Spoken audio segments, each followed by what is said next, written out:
The leather of the seat was still warm when I settled into it. I exhaled, clutching my boarding pass in my hand longer than necessary as though it were armor. "Are you sure you're in the right seat, ma'am?" His voice cut sharp against my ear. I looked up. The flight attendant stood over me, lips tight, eyes narrowed as though he'd already caught me doing something wrong. "Yes," I said evenly, handing him my boarding pass without hesitation. "Here, you can scan it again if you'd like." He studied it longer than necessary, his eyes flicking from the paper to my face, back to the paper, then to my clothes. He cleared his throat. "Strange. We don't often see well. People who look so young in this section." I felt the pause he slipped in, the unspoken word that should have filled it. I held his gaze, refusing to supply it for him. "I'm in the right seat," I repeated. A man across the aisle adjusted his glasses, pretending to look at a magazine. Another woman nearby coughed, her eyes darting between me and the attendant. Not one of them spoke. The attendant leaned closer, lowering his voice just enough to make the cruelty intimate. "First class is very particular about seating. Mistakes happen." I felt my stomach twist, but I kept my face calm. "The only mistake here is how you're speaking to me." His smile sharpened. "Ma'am, I'm simply doing my job. Don't get defensive." "Defensive?" I tilted my head. "You've asked me for my boarding pass twice in 5 minutes. You've looked at me like I'm trespassing. Tell me, how many others in this cabin did you question?" His jaw flexed. "That's not the point." "That's exactly the point," I said quietly, just loud enough for the people within earshot to hear. He straightened, plastering on a customer service grin that fooled no one. "Let's not cause a scene, all right?" I let out a bitter laugh. I sat down. "You caused the scene." Someone cleared their throat behind him, but still no one intervened. Silence clung to the air like smoke. The attendant's eyes narrowed further. "I'll be keeping an eye on you. Don't make this flight more difficult than it has to be." My hand tightened around the armrest. I wanted to scream. Instead, I forced myself to breathe. "Do whatever you feel you need to," I told him. "But remember this. Every word you've said to me so far has been unnecessary." His lips twitched. He muttered something low, almost swallowed by the hum of boarding. But I heard it. Figures. Probably snuck in here. The words burned hot. Through my ears. I turned my head sharply. "What did you just say?" He blinked, feigning innocence. "I said mistakes happen. Don't twist my words." "No," I shot back, my voice trembling with both fury and restraint. "You said I snuck in here."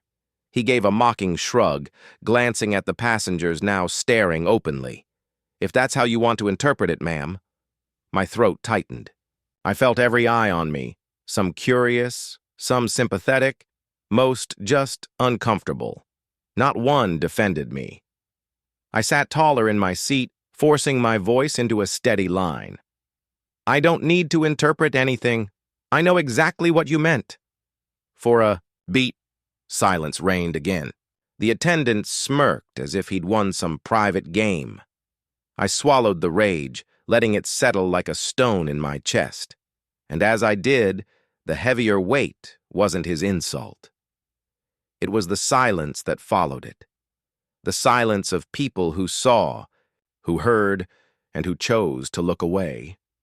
The engines hummed beneath my feet, the cabin filling with that low vibration before takeoff. I tried to lose myself in the sound, tried to let the rhythm drown out the sting of what had already been said. I almost believed I could, until his shadow fell over me again. "Ma'am," he started, his voice clipped and sharp. "You'll need to gather your things and move to economy. This seat isn't yours." I felt the air around me tighten. "I already showed you my boarding pass." "You'll need to move," he repeated, louder this time. His eyes flicked sideways at the other passengers as if inviting them to nod along. "No," I said. My voice was steady, though my chest pounded. I paid for this seat. I'm not moving. His jaw clenched. Don't make this harder than it has to be. You're the only one making it hard? His face flushed, and before I could brace, myself. His hand clamped around my arm. Hard. His nails dug into my skin. Get up, he hissed. My body froze. Heat flooded my face, but I stayed rooted in my seat. Let go of me. Stop lying. You don't belong here. The words pierced, deeper than his grip. I yanked my arm back. Don't touch me! And then it came. The sting, hot and shocking. His palm cracked across my cheek, the sound splitting through the hum of the engines. Everything stopped. The air, the whispers, even my breath. My skin burned, but worse was the weight of silence that followed. My voice trembled out of me, not even a shout, just disbelief. Did you just hit me? He straightened, smoothing his uniform as though nothing had happened. Calm down. You're exaggerating. I touched my cheek, my hand shaking. You touched me. You hit me. Say it. His lips curled into that practiced smile. Ma'am, you're misunderstanding. I only tried to get your attention. No. The words scraped out of me like broken glass. You assaulted me. A passenger behind him whispered, urgent but weak. Just don't make it worse. Worse. As if I had done something. As if the slap hadn't already stripped me bare in front of them all. I looked around. Eyes darted away. A man buried his face in his newspaper. A woman adjusted her blanket as though nothing had happened. Not one voice rose for me. You're causing a disruption, the attendant said smoothly. If you keep this up, you'll have to leave the aircraft. I laughed, but it came out hollow, broken. You hit me? And I'm the disruption? His voice dropped to a whisper again, poison hidden under politeness. You want to get yourself thrown off this flight, be my guest, but don't blame me when no one believes you. My throat tightened.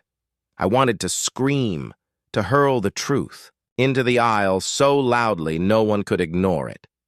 But when I opened my mouth, the words came softer, almost pleading. Did no one see that? He hit me. You all saw it. Silence. A child across the aisle peeked at me over the seat, his wide eyes, darting to the red mark on my cheek. His mother pulled him close, whispering, Don't stare. The attendant leaned down, so close I could feel his breath. You're making a fool of yourself. Sit quietly, and this will go away. Go away.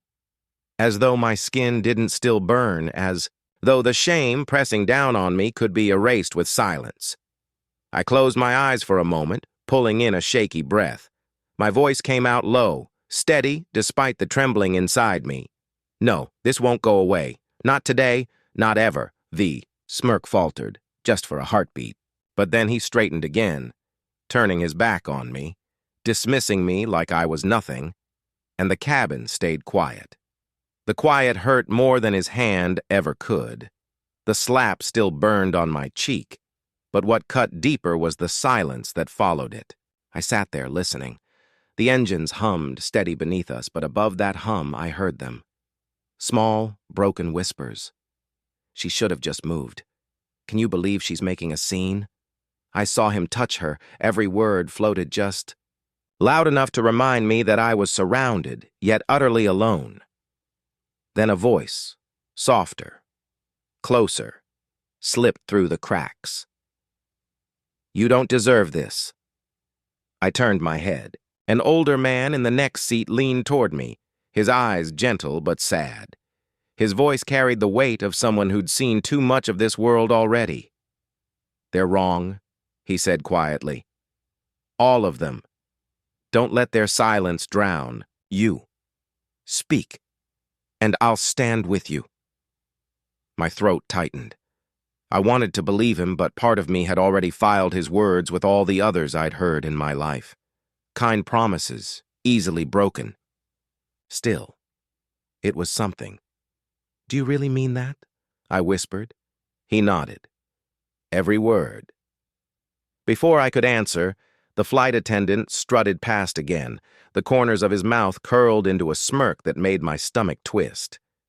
He stopped. By my seat, leaned down just enough to make sure his voice dripped only for me. Don't push it, he murmured. Nobody's going to take your word over mine. I clenched the armrest. You assaulted me. You humiliated me. And you think no one will believe me? He chuckled low and sharp. Good luck. Who are they going to trust? Me in uniform or you? My chest pounded. But this time, the heat rising in me wasn't shame. It was something steadier, harder. Every word you've said, I whispered back. Every look, every threat. It'll matter when the truth comes out. He smirked wider. What truth? You've got nothing. I have my voice. My own words surprised me. My voice had been trembling moments ago, but now it sounded different, stronger. And I'm not afraid to use it. His eyes narrowed. He straightened up, turning on his heel, but I caught the flicker there. Not fear, not yet, but discomfort. The first crack. The older passenger leaned closer, his hand brushing mine briefly, a gesture of solidarity. You see? He said softly. He knows. He knows you're not afraid anymore. I exhaled, a shaky breath, but my spine straightened with it. Then let him hear me. The whispers in the cabin hadn't stopped, but I no longer heard them as knives. They were noise, and for the first time since his hand struck me, I felt my own voice rising above it. I pressed the call button with a hand that trembled but refused to retreat. My voice shook as I forced the words out. I want to speak with the captain. Right now. The flight attendant appeared almost instantly, lips curled in a smirk that told me he'd been waiting for this. Captain? He echoed mockingly. You think the captain has time for this? His eyes flicked down at me, dismissive. You're hysterical. Hysterical? My jaw tightened. I was assaulted, in my seat, and I won't stay silent. Not for you, not for anyone. A soft chorus of murmurs rippled behind me. I couldn't tell if they were for me or against me, just the swell of judgment pressing against my back. The attendant tilted his head, voice dipped low so only I could hear. You're making a scene over nothing. Sit down, be quiet. No, I said firmly. If you won't listen, then he will. I looked up, refusing to let my eyes drop first. The attendant's smirk only grew as he pressed the intercom button above his head. Captain, he said with exaggerated politeness, we've got a passenger here who insists on a word. His gaze cut into me, cold and triumphant, as though he'd already won. The intercom crackled, then a voice rolled through the cabin, measured, clipped, and colder than the recycled air. This is the captain. Ma'am, do not disrupt the flight. We'll sort this out after landing. Sit quietly. The words sliced through me sharper than the slap earlier. My stomach dropped. The captain's voice carried no warmth, no concern, only dismissal, like I was an inconvenience instead of a human being.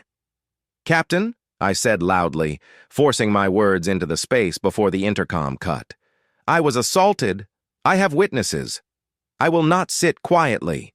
The cabin fell into an uneasy silence, broken by a woman a few rows ahead who muttered, She's right. Another voice snapped back. Just sit down already. The flight attendant leaned closer, his breath hot against my ear. Do you hear them?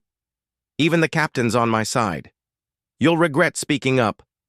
My chest burned, not from fear, but from the rage clawing to the surface. You think his voice is the end of this? It's only the beginning. He chuckled, low and cruel. You won't win. I stared straight ahead, gripping the armrest so tightly my knuckles ached. Inside, I could feel the betrayal searing deeper, heavier than the slap or the whispers. Authority had spoken, and it had sided against me. But somewhere beneath the ache, I felt the seed of defiance tightening its roots. You're wrong, I whispered. More to myself than to him. I will. I sat stiff, forcing my breathing into shallow bursts, as though stillness could hold me together. My mask, the strong one I'd worn for years, was slipping. I felt it the moment my lips trembled. "Are you all right, dear?" The voice came from the woman beside me. Her hair was silver, her eyes soft, though lined with years of knowing. "No," I whispered before I could stop myself. My throat tightened, and for the first time, I didn't try to hide it. "I'm tired." "Tired?" she asked gently, leaning closer so others wouldn't hear.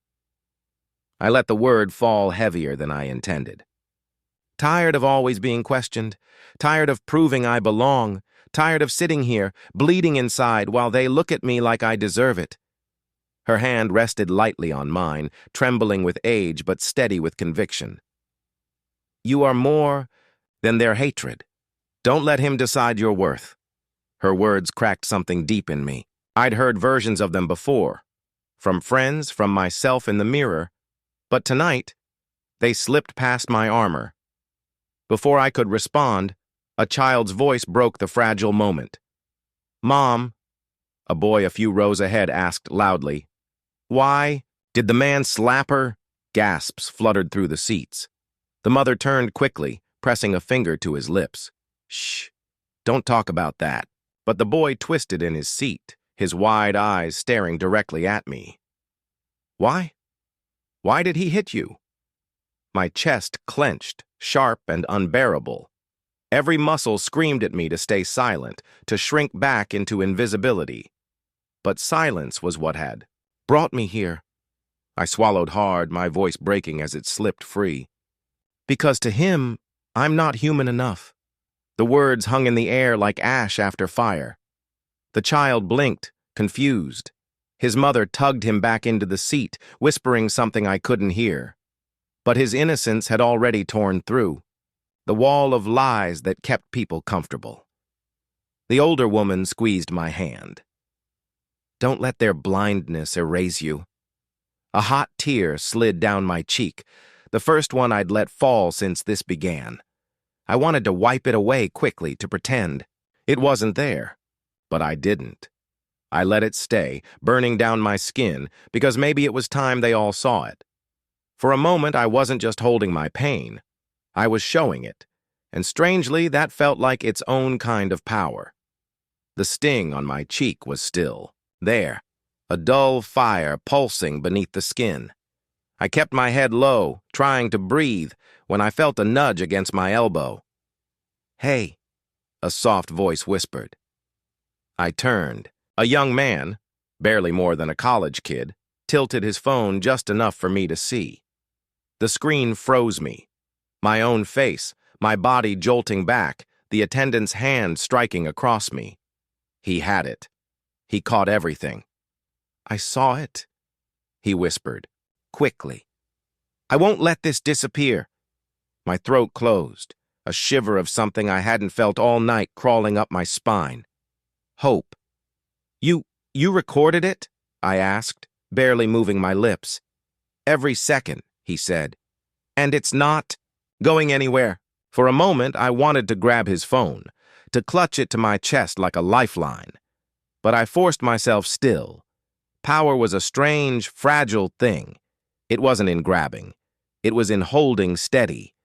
Then a shadow fell across us. "What's that?" The attendant's voice sliced through the aisle, sharp and commanding. His eyes narrowed on the phone. The boy quickly tilted the screen down, hiding it against his leg. "Nothing," he said, though his voice shook. The attendant stepped closer. "Show me." The boy's knuckles whitened around his phone. "No." The air thinned. My heart pounded so loudly I was sure everyone could hear it. "Delete that," the attendant hissed, "or you'll be removed from this plane immediately." I felt my pulse slow, like the calm that comes before a storm. I finally raised my head and met his eyes. "Funny," I said softly, letting each word cut deliberate and clean. "You're the one who'll be removed from more than this plane." Gasps rippled from nearby passengers. The boy straightened his back, emboldened. "She's right," he said, louder now. "You can't touch my phone. This is evidence." The attendant's face twisted, red blotches spreading up his neck. "Hand it over," he barked. "Now!" "No." The boy's voice no longer trembled. "I won't. People need to see what you did." The cabin buzzed with whispers. My chest lifted with something almost foreign, control. For the first time tonight, I wasn't the one shrinking. He was. "You think you'll get away with this?" The attendant spat at me. I leaned back in my seat, my voice steady, even calm. Truth doesn't need to shout. It records itself. Silence followed, heavy and absolute. Every eye was on us. The power had shifted, and he knew it. I didn't have to fight, not anymore. The evidence was breathing in the hands of a stranger, and with it, so was I. His shadow fell across me again, heavy, unwanted. My chest tightened as the attendant leaned down, his breath sharp against my cheek. "You're nothing," he hissed. "No one will believe you own anything more than a bus ticket." The sting of his words burned deeper than the slap had. I had heard versions of that line my whole life, sometimes whispered, sometimes screamed. "You don't belong. You don't deserve." But tonight, something inside me refused to shrink. I looked him dead in the eye. My voice didn't rise, didn't tremble. It dropped into a calm so sharp it cut. "I own this plane," I said, "and the airline that pays your salary." The silence that followed was instant. Electric. A woman across the aisle gasped, clutching her husband's arm. Another passenger muttered, "No, no way!" I could feel every eye on me, heat pressing in from all sides, but I didn't look away from him. "You're lying," he stammered, the sneer slipping from his face. "People like you." "People like me," I interrupted, steady as stone. "Sign your paycheck." The cabin stirred with a wave of whispers. "She owns it?" "Did she say the airline?" "Is that true?" Their disbelief wasn't cruel. It was stunned, the kind that cut through prejudice like a blade. He blinked, mouth opening, then closing. His throat worked like he was trying to swallow glass. You can't prove that," he said finally, though the conviction was gone. My hands were steady on the armrest. My voice didn't waver. "I don't need to prove anything to you, but when this flight lands, you'll find out exactly how much I belong here." Passengers craned their necks. Some leaned forward, their murmurs louder now. "She's serious." "He's finished." "Imagine hitting your own boss." The attendant's face flushed, a blotchy red climbing his skin. He looked around, desperate for an ally, but all he found were eyes staring back at him, some cold, some curious, some wide with awe. "You don't understand," he snapped, weaker now, his voice cracking. This can't." "It already is," I said quietly. "And every second you stand here trying to deny it, you dig yourself deeper." For the first time, he stepped back. Just a half step, but I felt it. The shift. The reversal. The power no longer clenched in his fist, but pulsing in mine. Gasps swelled again.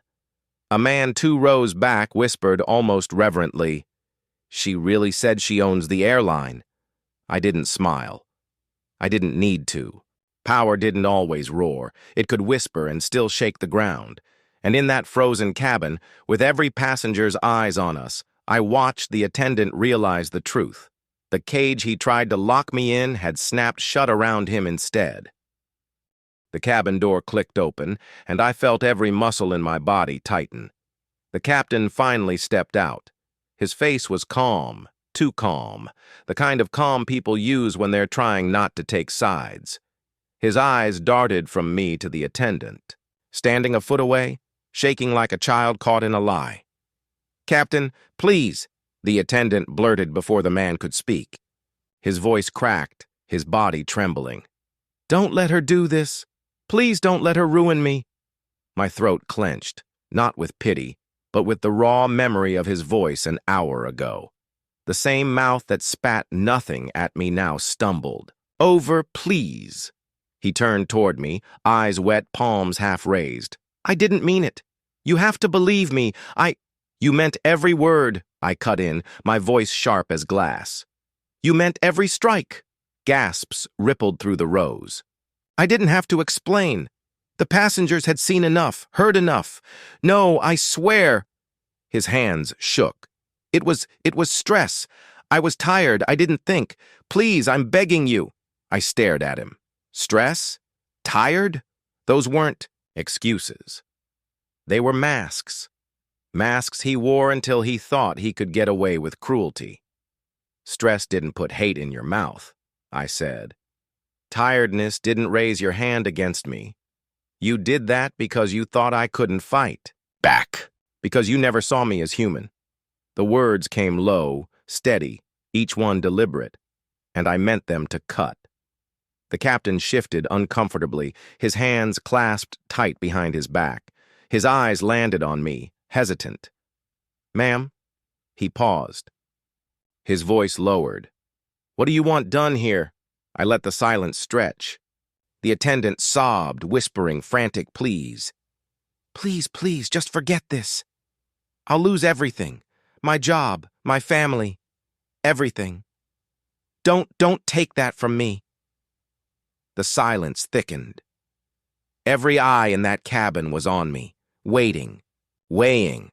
I could feel their judgment, their awe, their discomfort. But I stayed still. I let him beg. When I finally spoke, my words fell like stone. "You taught me what I already knew. You never saw me as human. Now you'll see me as your employer." His knees buckled, his sobs tearing through the pressurized air. No, please, I'm sorry, I'll change, I swear I'll change." I didn't flinch. I didn't smile. I didn't soften. Some lessons come only when the mask is ripped off in front of witnesses. The captain cleared his throat, his voice quieter this time. "Justice, then?" I nodded once. Just once. "Justice." And in that silence, with his cries filling the cabin, I realized the balance had shifted for good. The captain's hand shook slightly as he handed me the sat phone. "Board's on the line," he muttered, not daring to look at me. I pressed the speaker button and set it on the tray in front of me. My chest rose slowly, deliberately. Every passenger leaned closer. Silence wrapped around us, heavy as stone. "Hello?" A crisp male voice came through. "This is Director Hanley, on behalf of the airline board. We understand there's been an incident." "An incident?" My throat burned. "That's what... You call a man striking me? A man spitting words into my face as if I weren't human?" Gasps rippled through the cabin. I didn't need to look. I could feel the heat of their stares on the back of my neck. The line crackled. Then another voice, softer, female, cut in. "We are deeply sorry. Please know, we take this very seriously. We will act immediately." "Apologies are paper," I said, my voice low but steady. "Actions are ink. I'll wait for the ink." A sharp silence followed. My pulse hammered. I thought of every boardroom where I was dismissed, every conference table where my words were met with smirks. Now their voices were trembling, and mine was steel. The male voice cleared his throat. "What outcome do you seek? Termination? Restitution?" I seek dignity," I interrupted. "Not just for me, for every person who steps on your planes thinking their money buys respect, not humiliation." The line went quiet. Passengers shifted in their seats, some whispering. I heard someone murmur, "She's right." The woman spoke again, firmer this time. "You have our word. There will be immediate dismissal, public apology, compensation, whatever you deem just." My hands curled against the armrest. "Your word means nothing until I see it honored. But remember this." I leaned closer to the phone, each syllable deliberate, letting it pierce the quiet. "If you value this, Airline, remember my silence today is a choice, not a debt." For a long moment, nothing. Then a faint, shaken, understood came from the other end. I tapped the button, ending the call. The sat phone's screen went dark. For a heartbeat, there was only the hum of the engines. Then it started. Soft claps, scattered at first. Then, steady. I looked up. Passengers were clapping for me. Some had tears streaking their cheeks. Some nodded with quiet respect. I didn't smile. Not yet. Justice wasn't applause. It was ink. But their hands told me one truth. I wasn't invisible anymore. The wheels screeched against the runway, and the cabin jolted. The usual applause never came. Only silence. Heavy, deliberate silence. I sat still, my fingers curled against the armrest until I felt the pulse pounding through my skin. A warm, trembling hand reached over and covered mine. I turned and found the older woman beside me. Her eyes glistened as she whispered, "You gave us all courage." Her words pierced through, the hush like a soft hymn. I shook my head slowly. No, I didn't give anyone courage. I just gave myself permission to exist. Her grip tightened, fragile but steady. That's the same thing, child. When one person dares, the rest of us we start believing we can too. The lump in my throat swelled. I swallowed hard. For so long, I had carried myself like I was walking, against a storm. Today, for the first time, I felt the storm bend. I looked down the aisle. The flight attendant who struck me was gone, disappeared into the back of the plane like a shadow hiding from light. The cabin itself felt like a held breath. Dozens of eyes avoided mine, yet I could feel them, ashamed, contemplative, undone. I whispered, more to myself than anyone else. Strange how people will watch you bleed but fall silent when you choose to speak. The older woman nodded, her lips pressed together as if she too had lived that truth 1,000 times. I rose slowly, my knees steady beneath me now, and turned so the cabin could hear. My voice was quiet, but it carried. You all saw me as a problem. I just needed you to see me as a person. No applause followed this time. No cheers, just silence, thick, raw, unflinching silence, but in it I felt recognition. The kind that lingers, the kind that doesn't let people sleep easily at night. I sat back down, closing my eyes for the first time since the chaos began. The engines hummed, the brakes groaned, and my lungs finally filled. For once, the air didn't taste like resistance. It tasted like release. The older woman leaned closer, her whisper soft as prayer. Rest now. You've already won. And for the first time, I believed her.